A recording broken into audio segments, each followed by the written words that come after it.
start by saying that this is what he does. He tries to elevate himself just like geographically so that he can seem taller, better than me. Taller. Like experts will study this and say that you're like, what are you doing? You're like peacocking right now. It's only because you wear heels the whole time and I'm Look what I did for you today. What is the moment that you realised you and Taylor were actually friends? I mean, mine might be a different time than his, because I mean, I was sold very easily, but I might have had to earn. You're saying... Yeah, that's exactly what mine was too, the first time we met. No! Phoenix writing a song, innit? We wrote several times, and the first time we wrote, we sat in a hotel room in, I think, like, Arizona, and we just kind of, like, wrote and wrote and wrote and wrote, and just, like, laughed and had the best time and became really close friends, and then decided to write again, like, a couple weeks later at my house in LA. Taylor, as a musician, as a person, and as an entity, is one of the biggest exports from the United States of America. So to have her seal of approval, enough to take me on tour for 6 months, was you know, instrumental to me breaking the States. If someone has aims, dreams and aspirations to become a superstar, she'd be the best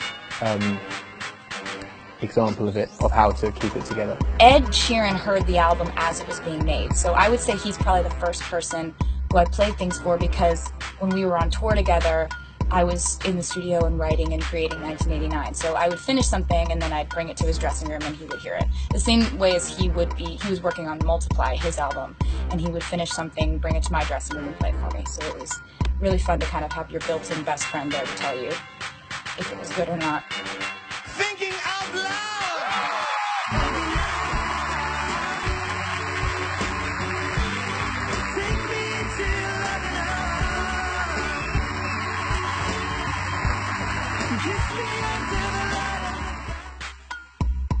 I've never been able to write love songs the way that Ed does.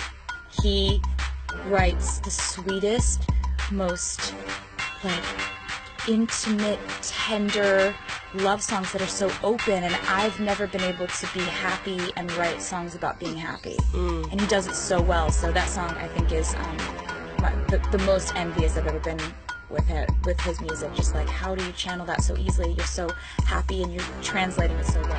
Just gonna inhale some air, you know? Oh, I just had a gust of wind. I'm cool. Ed's American accent is my favorite thing. Can I have a burger? Can I have a burger? I had some air and I don't know. I like lettuce. I like lettuce. Talking of Americans, did you date Taylor Swift? No, I went on There we tour go, with Taylor cleared up. Swift. I went on tour with I Taylor know, because there's so many rumours, like, no one believes what they read Have you anyway. ever but- romantically kissed Taylor Swift? No, Would you? no. I'll just say that she was a great wingman last year. Nice. Oh, that's nice.